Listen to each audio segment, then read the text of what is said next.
Goodbye, Dead Man by Tom W. Harris. Originally published in Imagination Stories of Science and Fantasy, April 1958. Narrated by Tom Trussel. It was Orley Mattup's killing of the old lab technician that really made us hate him. Mattup was a guard at the reactor installation at Bayless, Kentucky, where my friend Danny Hearn and I were part of the staff when the outsiders took everything over. In what god-forsaken mountain hole they had found Mattup, and how they got him to sell out to them, I don't know. He was an authentic human, though. You can tell an outsider. Mattup and Danny and I were playing high-low jack the night Uncle Pete was killed, sitting on the wide walk where Mattup had a view of the part of the station he was responsible for. High-low jack is a backcountry card game. Danny had learned it in northern Pennsylvania, where he came from, and Mattup loved the game, and they had taught it to me because the game is better three-handed. The evening sessions had been Danny's idea. I think he figured it might give him a line on Mattup.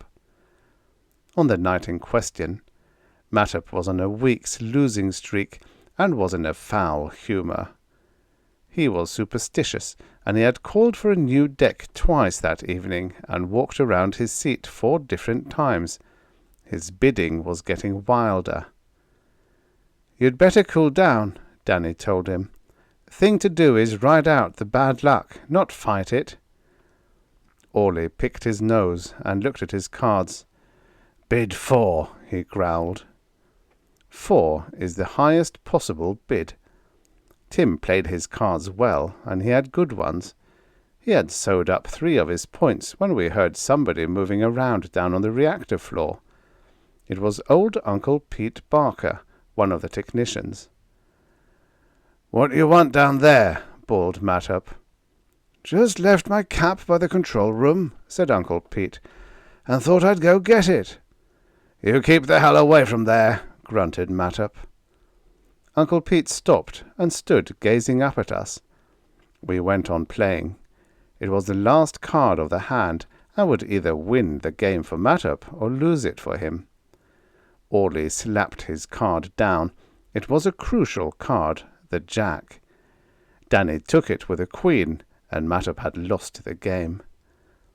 I felt like clearing out.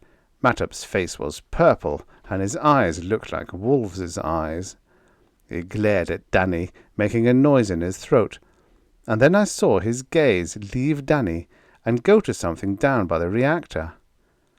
It was Uncle Pete shuffling along toward the control room. Mattup didn't say a word. He stood up and unholstered the thing the outsiders had given him and pointed it at Uncle Pete. There was a ringing in our ears, and Uncle Pete began to twist.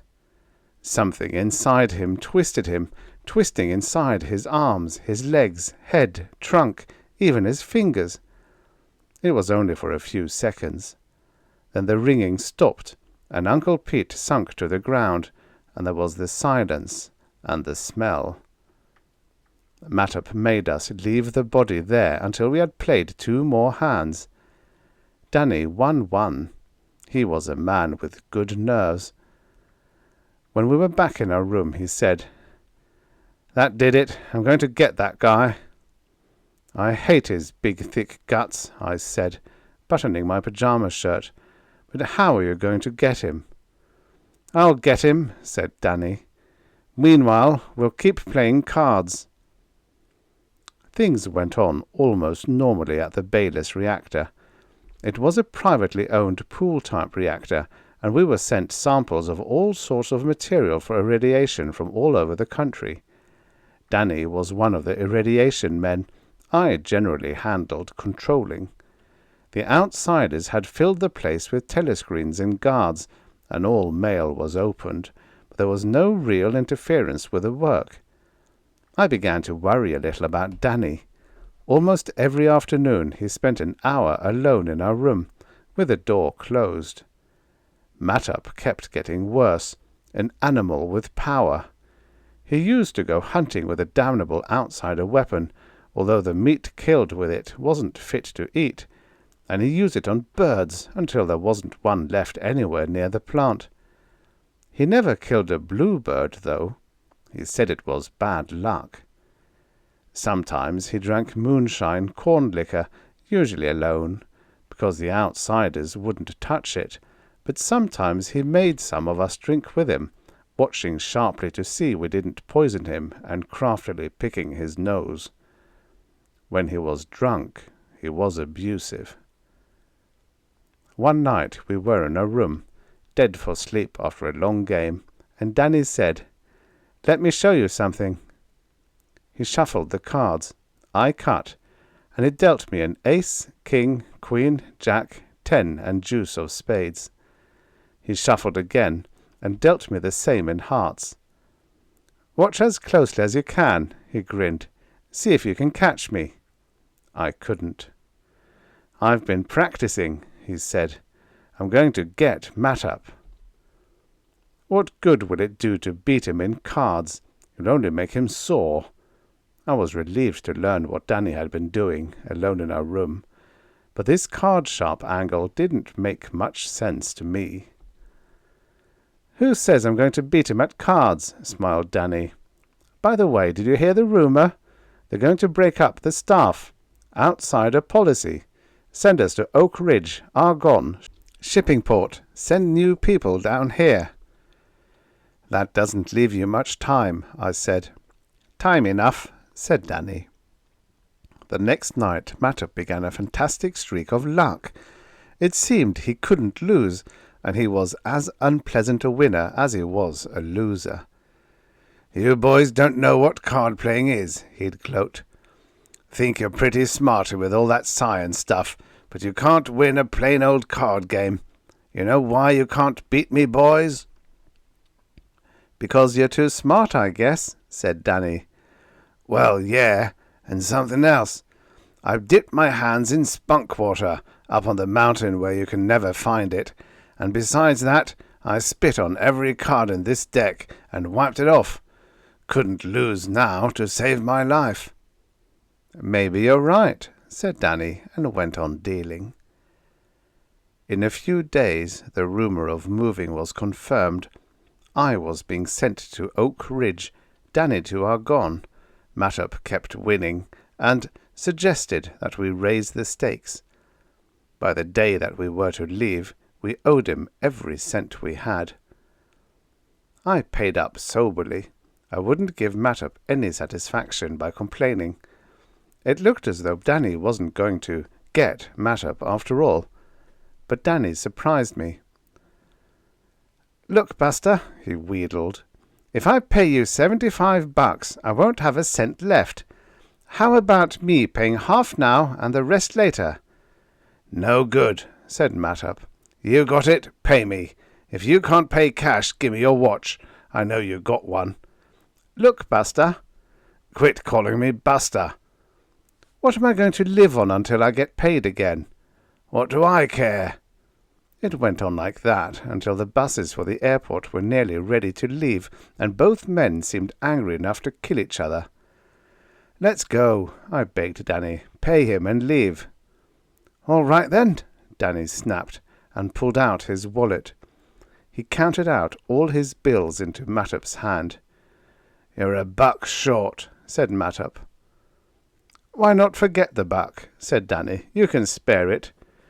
"You're $1 short," repeated Mattup, scowling.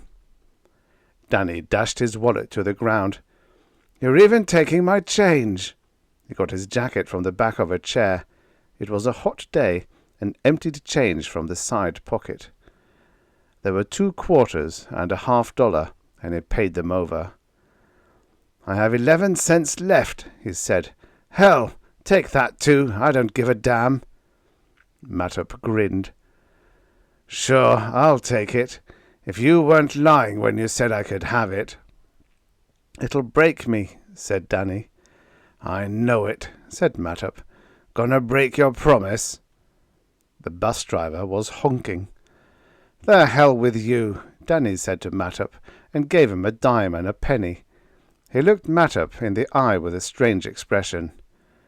"Now, I gave you that, and you didn't win it. You took it of your own free will. I offered it to you, and you took it, right?" "Right," said Mattup. "Sucker!" We scrambled on the bus, and as it pulled away, Danny yelled, "Hey, Buster, look!"